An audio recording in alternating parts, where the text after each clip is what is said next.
अधिवक्ता Swati Jain juris legal associate में आपका एक बार फिर से स्वागत करती हूँ। आज मैं बात करने जा रही हूँ मेंटेनेंस के केस को लेकर, जिसमें जयपुर फैमिली कोर्ट के द्वारा ये स्पष्ट कहा गया कि मेंटेनेंस पत्नी को विलासिता का जीवन जीने का के लिए नहीं दिया जाता, पत्नी की नीड्स पूरी करने के लिए दिया जाता है। अगर पत्नी कैपेबल नहीं है तो जहाँ पर पत्नी की आर्थिक स्थिति इस प्रकार से है कि वह उचित जीविका नहीं चला सकती, या पति के द्वारा ऐसा कोई कृत्य किया गया जहां पर पत्नी अपने वैवाहिक जीवन की जिम्मेदारियों को पूर्ण करना चाहती है, लेकिन पति उसका किसी भी प्रकार से सहयोग नहीं कर रहा है, और ऐसी स्थिति में पति के पास अच्छी खासी आमदनी के जरिए हैं, उसके बाद भी पति अपनी पत्नी को छोड़ देता है, तो यहाँ पर ऐसी स्थिति में पति के द्वारा मेंटेनेंस पत्नी को देने का दायित्व है। लेकिन यहाँ पर ये बात बहुत अच्छे से ध्यान रखना कि पत्नी अपना विलासितापूर्ण जीवन जीने के लिए अगर मेंटेनेंस की मांग करती है, खुद कैपेबल होने के बाद और खुद की गलतियां होने के बाद, जहाँ पर वह अपने वैवाहिक जीवन की जिम्मेदारियों को नहीं निभाना चाहती, तो ऐसी दशा में वह किसी भी प्रकार से मेंटेनेंस पाने की हकदार नहीं होगी। आखिर क्या है ये मामला, चलिए हम बात करते हैं। जानकारी पूरी पाने के लिए वीडियो में बने रहिए, और अगर अभी तक आपने मेरे चैनल को सब्सक्राइब नहीं किया है तो मैं आपसे रिक्वेस्ट करूंगी मेरे चैनल को सब्सक्राइब कर लीजिए, ताकि आने वाली वीडियो की नोटिफिकेशन आपको मिल सके। चलिए बात करते हैं कि आखिर इस मामले में क्या हुआ, जो न्यायालय के द्वारा, माननीय सर्वोच्च न्यायालय के द्वारा ये कहकर पति की अपील को स्वीकार लिया गया और पत्नी की अपील को खारिज कर दिया गया। इसमें पति और पत्नी दोनों कैपेबल हैं, दोनों समान रूप से इनकम दोनों की है, मतलब दोनों एक ही लेवल पर इनकम के दोनों के सोर्सेस हैं, क्योंकि पति यहाँ पर डॉक्टर है और पत्नी है एसबीआई बैंक में मैनेजर। जब पत्नी के द्वारा मेंटेनेंस की मांग की जाती है जयपुर फैमिली कोर्ट में, और सारे तथ्यों को रखा जाता है, जिसमें पत्नी के द्वारा ये दर्शाया जाता है कि मेरे पास आय के सोर्सेस नहीं है, और पति के पास आय के सोर्सेस कुछ इस प्रकार से है, जिसमें पत्नी के द्वारा ये कहा जाता है कि पति की आय है 1,25,000 रुपये, साथ ही वह 40,000 रुपये प्राइवेट प्रैक्टिस से, मतलब अन्य साधनों से कमाता है, जहाँ पर वह प्राइवेट प्रैक्टिस करता है। साथ ही 15,000 रुपये उसकी मकान के किराए से आता है।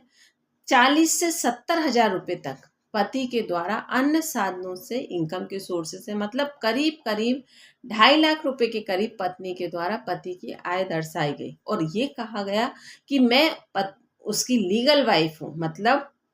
मैं लीगल तरीके से विवाह कर आई हूँ, मेरे पास किसी भी प्रकार के आय के स्रोत नहीं है, जिसमें मुझे अपने पति से तलाक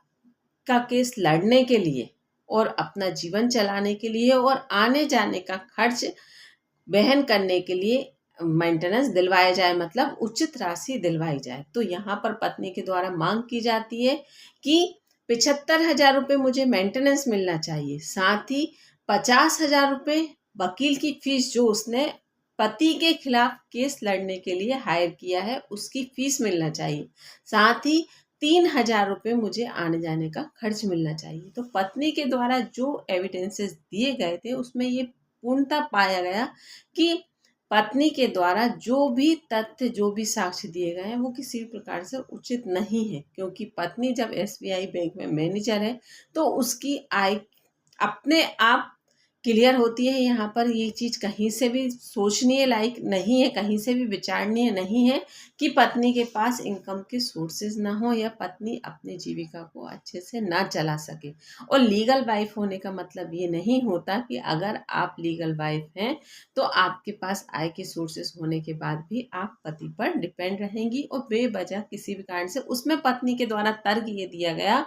कि बिना उचित कारण के पति के द्वारा मुझे छोड़ दिया गया। तो यहाँ पर जयपुर फैमिली कोर्ट के द्वारा पत्नी की अपील को स्वीकारा नहीं गया, और यहाँ पर पति की अपील को स्वीकारा गया, और यहाँ पर पत्नी की अपील को खारिज कर दिया गया। लेकिन पत्नी यहाँ पर हार नहीं मानी, पत्नी के द्वारा माननीय उच्चतम न्यायालय का दरवाजा खटखटाया गया। तो यहाँ जब पत्नी के द्वारा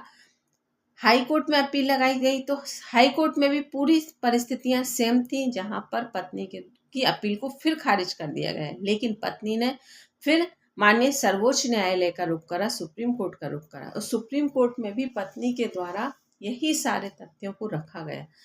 पति के द्वारा उचित एविडेंसेस दिए गए और ये कहा गया कि पत्नी के द्वारा जो इंफॉर्मेशन मेरी इनकम को लेकर दी गई है वह उचित है, मतलब वो किसी भी प्रकार से गलत नहीं है, मेरे पास इनकम के सोर्सेज हैं, पति के द्वारा ये चीज एक्सेप्ट की गई। लेकिन पति के द्वारा ये कहा गया कि पत्नी के द्वारा जो अपनी आय दिखाई गई है वो किसी भी प्रकार से सही नहीं है, जो कि पत्नी के द्वारा अपनी इनकम एफिडेविट दिए गए हैं बाकायदा शपथ पत्र के साथ। तो यहाँ पर वो किसी भी प्रकार से उचित नहीं है। और इस पत्नी के खर्च कितने हैं, और स्वाभाविक है एसबीआई बैंक में मैनेजर है, तो यहाँ पर पत्नी की आय कितनी होगी और पत्नी के खर्च कितने होंगे। मैंने लास्ट एक वीडियो डाला है कि मेंटेनेंस किस आधार पर तय किया जाता है, अगर आप चाहें तो चैनल विजिट कर कर देख सकते हैं, जिसमें ये स्पष्ट कहा गया है कि पति और पत्नी का मेंटेनेंस तय करने में सबसे पहले ये देखा जाता है कि इनके सेपरेशन का कारण क्या है। दूसरा ये देखा जाता है कि इनके खर्च कितने हैं, मतलब इनकम कितनी है और दोनों के खर्च कितने हैं और दोनों की जिम्मेदारियां कितनी हैं। तो यहाँ पर ये बात लागू होती है कि पत्नी की आय के साथ पत्नी के ऊपर जिम्मेदारियां कितनी हैं। तो यहाँ पर इस बात को भी पति के द्वारा उठाया गया कि अगर पत्नी की आय इतनी है उसके बाद पत्नी के खर्च ही कितने हैं। तो यहाँ पर ये चीज स्पष्ट है कि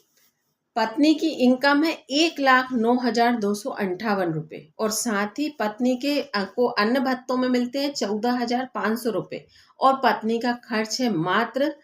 एक हाउसिंग लोन के लिए जाती है पत्नी की इंस्टॉलमेंट जो कि 13,000 रुपये, एक कार लोन जाता है जो है 14,000 रुपये। इसके बाद भी पत्नी के पास नेट बचता है 70,939 रुपये। तो क्या एक अच्छा जीवन जीने के लिए ये एक पर्याप्त राशि नहीं है? पति के द्वारा यह क्वेश्चन मार्क लगाया गया। और जबकि पत्नी अपने आप में कैपेबल है तो फिर वह मेंटेनेंस की मांग क्यों कर रही है? तो यहाँ पर पति पत्नी के वाद विवाद के चलते अगर मेंटेनेंस की मांग पत्नी के द्वारा की जाती है तो यहाँ ये बात समझ लीजिए कि अगर आपके आय के स्रोत बराबर हैं तो यहाँ पर आप मेंटेनेंस नहीं पाएंगे। अब बात करते हैं माननीय सर्वोच्च न्यायालय के द्वारा आखिर जजमेंट क्या दिया गया है। तो माननीय सर्वोच्च न्यायालय के द्वारा सारे उचित तथ्यों को, सारे एविडेंसेस को देखकर ये स्पष्ट कहा गया कि मेंटेनेंस को रजनीश वर्सेस नेहा के केस में स्पष्ट गाइडलाइन है जो कि पत्नी को मेंटेनेंस उचित जीविका के लिए दिया जाएगा, ना कि विलासिता के जीवन के लिए दिया जाएगा। ये रजनीश वर्सेस नेहा के केस में स्पष्ट आपको गाइडलाइन दी गई है। साथ ही ये सारे एविडेंसेस देखकर, सारे तथ्यों को देखकर प्रथम दृष्टा में ये स्पष्ट हो रहा है कि यहाँ पर पत्नी किसी भी प्रकार से डिपेंड नहीं है। पत्नी के पास उचित जीविका के साधन, अच्छा जीवन जीने के लिए पर्याप्त साधन है। तो ये कहकर माननीय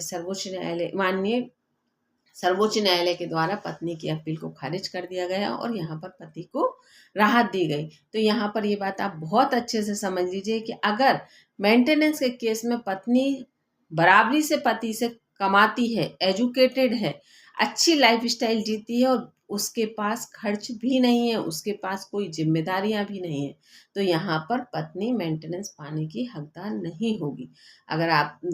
कोई कंफ्यूजन हो तो आप व्हाट्सएप पर